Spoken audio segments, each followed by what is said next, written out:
Nigerian economic performance in 2021 has been described as economic players as a mixed bag owing to the setbacks suffered as a result of the global pandemic that affected the world's financial space.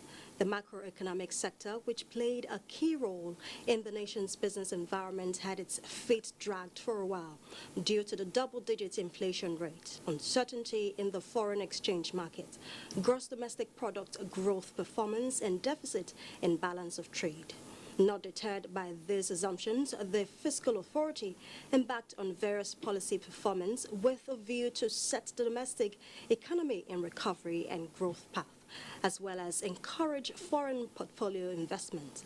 While the intervention from the monetary and fiscal authorities accelerated GDP growth rate for 4 consecutive times since the country's exit from recession, the nation's economy has been on the recovery path.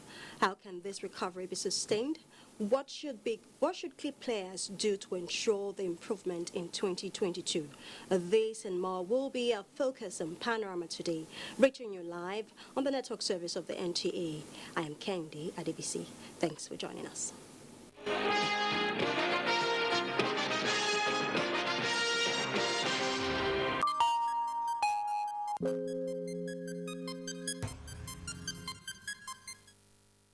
Let's begin with a daily update of COVID-19. The daily update in cases of COVID-19 by the Nigeria Center for Disease Control as at the 27th of December 2021 shows that there are 859 new cases from 14 states of the Federation, including the FCT, bringing the total number of confirmed cases to 238,420. Breakdown of the new figures shows Lagos with a lead with 555 cases, followed by the FCT with 57 cases. Rivers had 44 cases, Plateau 43, Edo 1, Ondo 34, Kwara 23, Kano 18, Ogun 16, Enugu 11, Oyo 6, Delta 5, while Bauchi and Bayelsa have 3 cases each. So far, there are a total of 212,770 discharged cases, while 3,024 deaths have been recorded across the country. Religion in Nigeria often plays a very important role in the success or otherwise of a policy or appealing to the minds of the people. The truism in this statement came to the fore in Nigeria COVID-19 story so far, just as Abdullahi Ajia tells us more in this report. Going by available records and statistics, the Nigerian COVID-19 experience is one that has been managed with utmost professionalism, citizens' involvement, and stakeholders' collaboration, cutting across all sectors, with the religious institution playing a key role in containing the virus. Nigeria, not an exception to the global virus attack, strategically moved in motion critical institutions on what needed to be done. Once upon a time, restrictions, new measures, social distancing, and decisions taken by government affected humanity, including the mode of worship and relationships. In our worship services, we regularly remind our members to maintain the protocols, and also we try to keep to the protocols in terms of the time we spend in church, in terms of social distancing. So we have engaged them by telling them they should obey those authorities, those that have the medical know-how. While quickly adjusting to the new normal, religious leaders of both the Christian and Islamic faith have joined in the aggressive sensitization through their respective sermons and teachings. Majority will start example with the Masjid An-Nur and the FCT imams. They have sat down times without number with the FCT minister and the experts in the health department. They have brought so many suggestions and steps to be followed. It didn't just stop there. The Temple of God was temporarily shut down, with adherents forced to worshiping their Creator from home and hearts for survival and intervention. Upon the discovery of the COVID-19 vaccine, the role of the religious leaders and worship centers became more demanding, considering myths surrounding the vaccines and its rejection. However, The preaching on the pulpit helped a great deal. The success story so far will not be complete without a special mention of the spiritual and psychological assistance provided by the religious institution. Today, the worship centers have extended their support to allowing a vaccination center within their premises, which gives a boost to the vaccination success story. Abdullahi Ajia, NTA News. Component of the Nigerian Armed Forces and the Nigerian Navy is expected to protect the nation's maritime domain and expand the frontiers of Nigeria's economic engagement across the international waters. Year 2021 witnessed a major stride in this direction as the Nigerian Navy leveraged local and international synergy to drive the achievement of its core mandate. Adeni Tao completes the report. In the pursuit of its constitutional mandate, the Nigerian Navy acquired and deployed both tangible and intangible naval assets in year 2021, ahead of 6 new naval ships, a fighter helicopter, and 118 inshore patrol craft, fast patrol boats of various categories, recently inducted into the naval fleet by President Muhammadu Buhari. The nation's hydrographic survey ship, NNS Lano, dropped anchor in the waters of the Western Naval Command in May 2021 for the purpose of charting and mapping the waters. Where we get patronage from the Gulf of Guinea and other countries as may be, will render such service, of course, at a cost. It is a revenue generation asset to the country.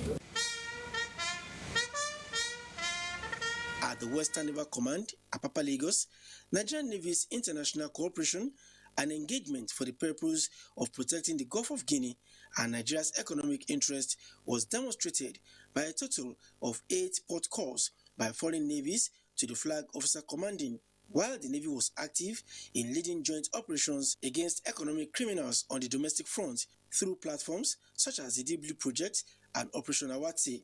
We are looking at exchange programs.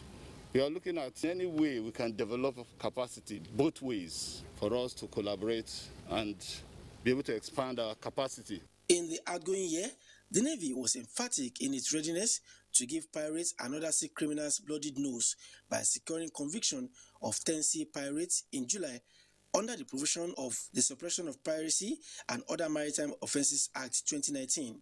More of this laudable achievement will definitely be witnessed in the coming year as additional naval assets, including NNS Oji, a Seaworld Defence Boat 3, constructed by the Naval Dockyard Limited, take to the sea for operations with high expectations. We are looking forward to building bigger ships that will be able to patrol in our exclusive economic zones. For the Nigerian Navy, the sun has already set on year 2021.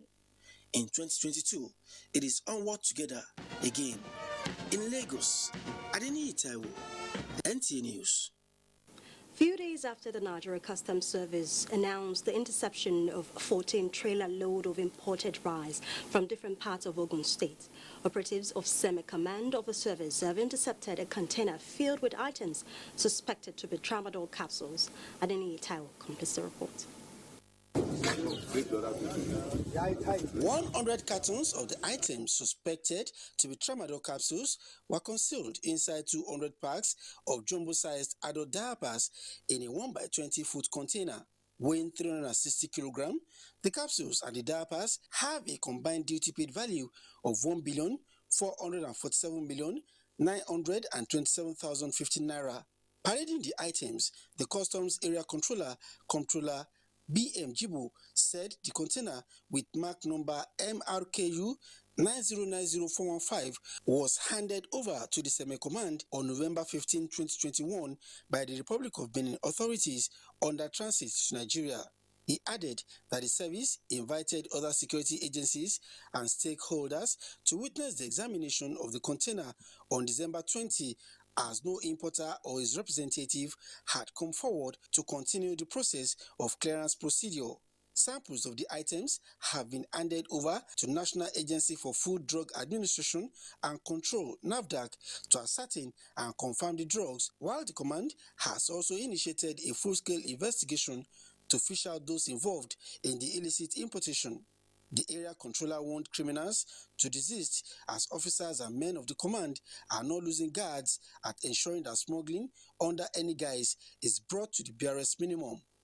In Lagos, Adini Itaiwo, NTA News. Still on security matters, the Nigerian Drug Law Enforcement Agency has intercepted illicit drugs and substances in Lagos. This is a proof of the agency's determination to rid the country of harmful products. Desperate bids by drug cartels to push out millions of illicit drug tablets across Lagos and other parts of the country for the festive season have been frustrated by the National Drug Law Enforcement Agency, NDLEA, with the seizure of 8,381,600 capsules and tablets of tramadol, as well as 56,782 bottles of codeine, among others, in major raids in Lagos State. Following tasking surveillance in a notorious neighborhood at Alaba area of Lagos, one Surajo Mohammed was arrested with 941.14 kilograms cannabis, while 56,782 bottles of codeine were seized from the store of another drug law still at large. In another development, an outbound passenger to Italy on Turkish airline Ovire Cyril has also been arrested with 114 wraps of heroin with a gross weight of 1.80 kilograms during routine search at departure hall of the Murtala Mohammed International Airport, Ikeja, Lagos. Chairman and Chief Executive Officer, NDLEA, Brigadier General Mohammed Buba Marwa, retired, assured that his leadership will remain focused and always aspire to surpass previous feats. You're still watching Panorama on the network service of the NTA. Let's take a short break. We'll be back shortly. Glad to know that you're still there. A lot has happened in Nigeria's digital space in the year 2021, as the federal government is doing everything possible to make the country a technologically driven economy. ICT correspondent Joseph Johnson brings us a major highlight of event by the Ministry of Communication and Digital Economy in the year under review.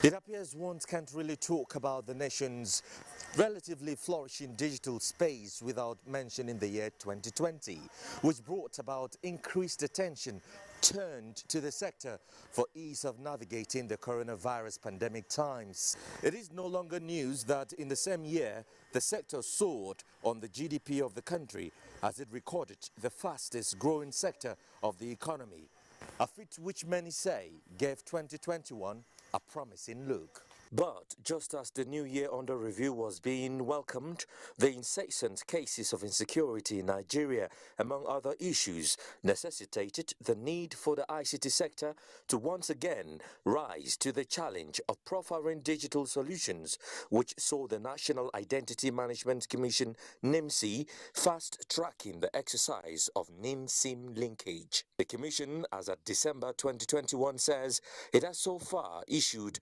70 million unique NINs. In this digital era, that you need a mobile phone, you need also a digital account, and then the identity is the foundation that determines the people that will also make the digital economy works properly. The issue of fifth generation, also known as 5G, was also identified as critical to the digital Nigeria's quest. The Ministry of Communications and Digital Economy doubled efforts in consultations and research to ascertain the suitability of the technology in the country.